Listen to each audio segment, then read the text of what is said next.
Hello guys, तर स्वागत आहे तुमचं आपल्या या यूट्यूब चॅनलवरती. मित्रांनो, तुम्हाला या मालिकेमध्ये जबरदस्त ट्विस्ट पाहायला मिळणार आहे. तर मित्रांनो, या वल्लरीने आता 50 लाख रुपये या उदयकांतला देण्याचं ठरवलं आहे. कारण या उदयकांतने सारखं तिला परेशान करून सोडलं होतं आणि म्हणूनच त्याचं तोंड बंद करण्यासाठी ही वल्लरी जी आहे त्याला भेटायला बाहेर आलेली असते. पण या वल्लरीला हे माहिती नसतं की कोणीतरी तिचा पाठलाग करत आहे, कोणीतरी तिच्यावर नजर ठेवत आहे. पण आता हिचं लवकरच सत्य सगळ्यांसमोर येणार आहे. पण आता हिला असं वाटत असतं की नाही, हिला आणखीनही कोणी पाहिलंच नाहीये. तर त्याचवेळी आता ही वल्लरी जी आहे ती उदयकांतला काही पैसे आणि काही दागिने देते. कारण 50 लाख रुपये जे आहे ती रक्कम खूप छोटी नसते, खूप मोठी आहे आणि एवढी मोठी रक्कम तिच्याकडे नसते. म्हणून तिने स्वतःचे दागिने देखील त्या उदयकांतला देऊन टाकलेले आहे. आणि त्यानंतर आता इथे तिला असं वाटतं की कोणीतरी पाहत आहे. तेवढ्यातच ती तिथून सटकते आणि त्यानंतर हा उदयकांत देखील खूप खुश होतो आणि तो देखील तिथून निघून जातो. थोड्याच वेळाने आता या वल्लरीवर नजर ठेवणारे रमाकांत ते आता पुढे धावू लागलेले असे, जेणेकरून या वल्लरीला डाऊट येऊ नये की मी तिला हे पैसे देताना पाहिलं आहे आणि मी तिचा व्हिडिओ काढलेला आहे. म्हणूनच आता रमाकांत पुढे धावत चाललेले असतात आणि आता ते धावल्यामुळे त्यांना खूप दम लागलेला असतो आणि ते धापा टाकत असतात. धापा टाकत ते त्यांच्या घराशेजारी जाऊन थांबतात आणि त्यावेळी ज्यावेळी रमाकांत असे धापा टाकत होते त्यावेळी आता इथे अर्णवच्या मामाने त्यांना पाहिलेलं आहे आणि त्यावेळी अर्णवचे मामा त्यांच्यापर्यंत गेलेत आणि त्यांना विचारू लागलेत की काय झालंय, तुम्ही असे घाबरले का आहात आणि एवढे दमलेले का आहात. तर आता इथे रमाकांतला कळत नाही की काय करावं, वल्लरीचं सत्य आपण ह्यांच्यासमोर मांडावं की नाही. तर आता इथे त्यांच्याकडे आता सांगण्याशिवाय काही उरलेलंही नसतं. कारण जर सांगितलं तर कदाचित हे माझ्यावरती विश्वास ठेवतील. म्हणूनच आता रमाकांतने तो जो व्हिडिओ काढला होता की वल्लरी उदयकांतला भेटायला गेली होती आणि वल्लरीने त्या उदयकांतला पैसे आणि काही दागिने दिले, हे देखील आता इथे त्या मामाला त्या व्हिडिओमध्ये दिसणार आहे.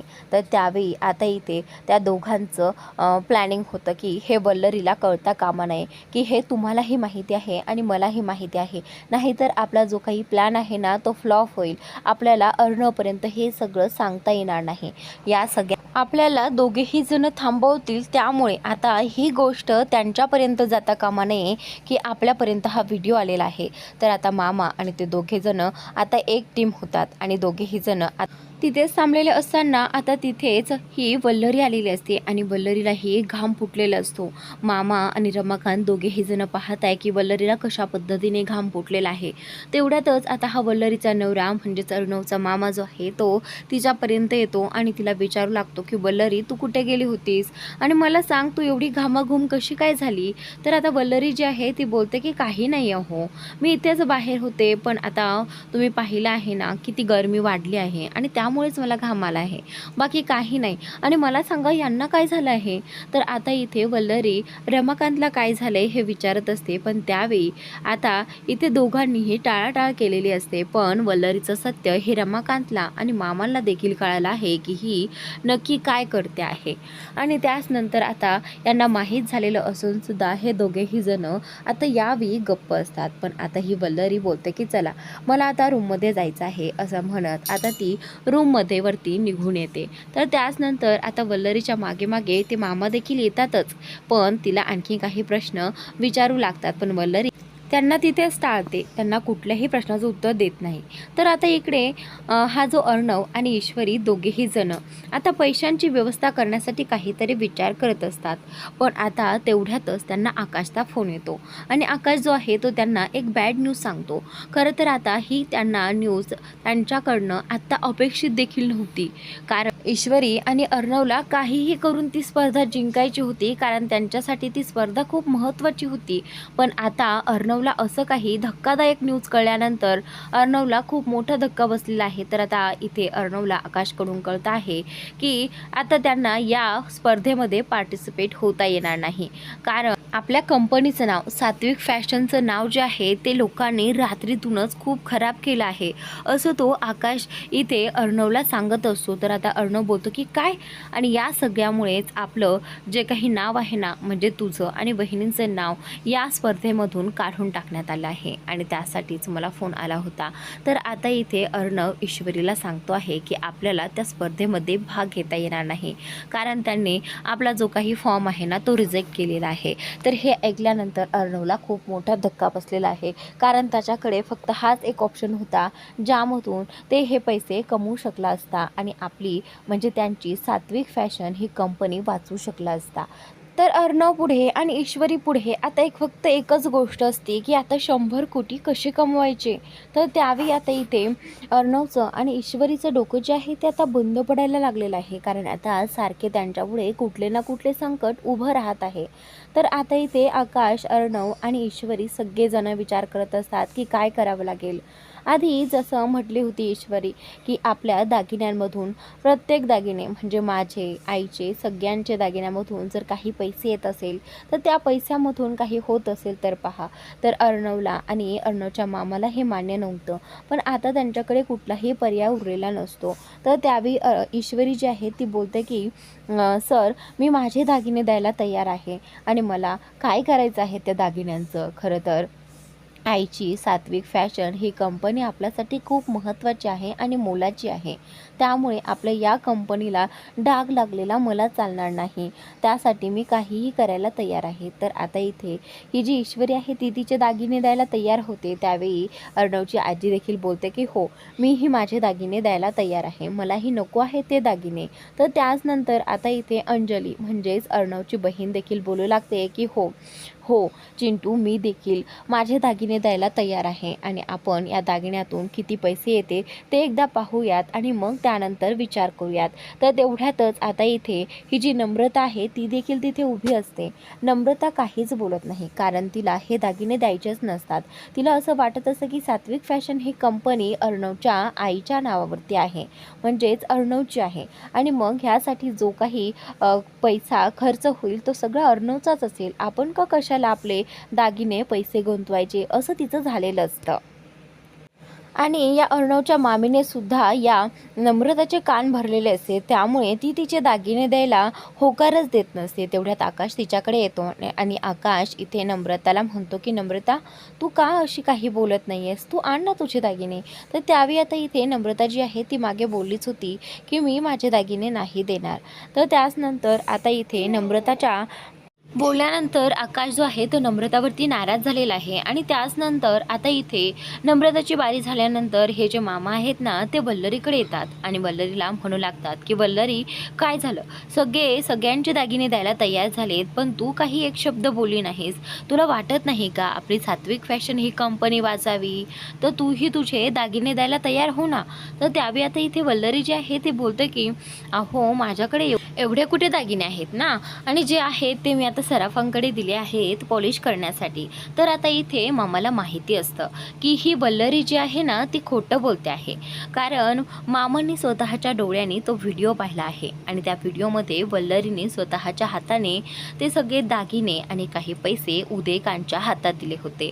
पण आता हिला हे मान्यच करायचं नसतं की ही काय वागते आणि काय करते आहे.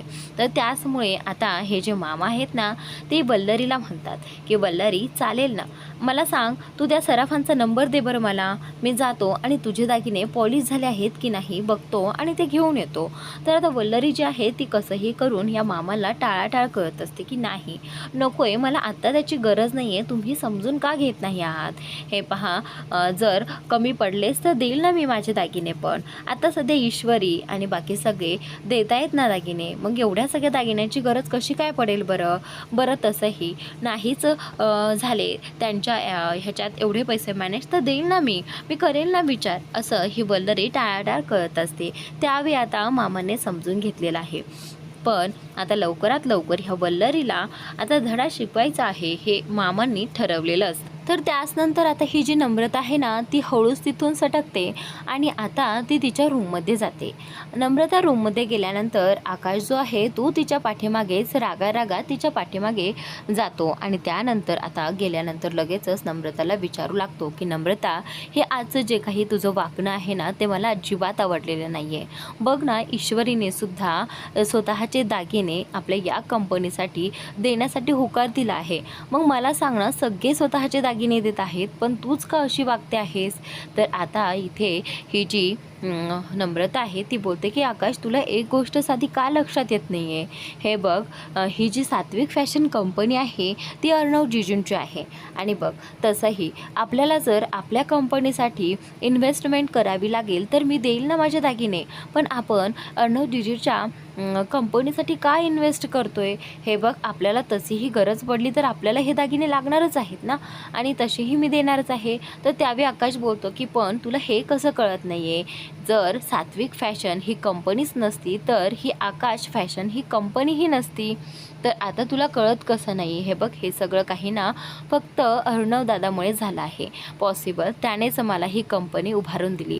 तर इकडे आता अर्णव जो आहे तो आणखीनही त्याच विचारात असतो की कसे आणि काय हे पैसे कसे उभा करायचे. तर आता अर्णवला ईश्वरी जी आहे ती सपोर्ट करत असते, आधार देत असते. ती म्हणत असते की प्लीज सर, तुम्ही जास्त काळजी करू नका. आपल्याकडे गणू बापा आहे ना, तो आपली मदत नक्की करेल आणि वेळ येईल तशी आपली मदतही करेल आणि आपली साथही देईल. तुम्ही एवढी जास्त काळजी करू नका. तर आता इथे अर्णवला खूप चिंता वाटत असती तरी देखील ईश्वरी सोबत असल्यामुळे त्याला जरा बरं वाटतं.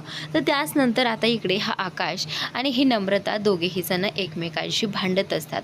ही नम्रता आकाशला हे सांगण्याचा प्रयत्न करत असते की तुला समजत नाही आहे आकाश की अर्णव दादाच्या कंपनीसाठी पैसे लावण्याची काही एक गरज नाही आहे. तर त्यावेळी आकाश जो आहे तो बोलतो की अगं नम्रता, पण तुला समजत कसं नाही आहे? जर सात्विक फॅशन ही कंपनी नसतीच तर आपली कंपनी कुठून आली असती? फक्त सात्विक फॅशनमुळेच आज बाकीच्या कंपन्या आपल्या उभ्या आहेत आणि जर तीच कंपनी नसेल तर आपल्याला आपलं किती लॉस होईल हे कळत का नाही आहे तुला? तर आता इथे नम्रता बोलते की ते काही नाही, मी माझे दागिने देणार नाही म्हणजे देणार नाही. आणि इकडे वल्लरीच्या नवऱ्याला कळून चुकलं आहे, म्हणजेच अर्णवच्या मामाला कळून चुकलं आहे की ही वल्लरी किती मोठी चूक करते आहे आणि त्याचमुळे आत्तापर्यंत वल्लरीच्या सगळ्या काही चुका या मामांनी माफ केल्या आहेत आणि सगळ्या चुका पोटात घातल्या आहेत. ना की कधी अर्णवला कळू दिल्यात ना घरातल्या कोणालाही. पण आता ही जी चूक करते आहे ना तू वल्लरी, ती खूप मोठी चूक आहे आणि या चुकीतून तुला सुटका नाही. याची शिक्षा तर तुला मिळणारच वल्लरी, कारण आता हे खूप अति होते. कारण तू मुलांच्या आयुष्याचा, मुलांच्या भविष्याचाही विचार केला नाही. या सगळ्यात नेमकं तुला काय हवं आहे वल्लरी, असं सगळं मामा विचार करत असतात आणि लवकरच तुला याची शिक्षाही मिळेल असं देखील म्हणत असतात.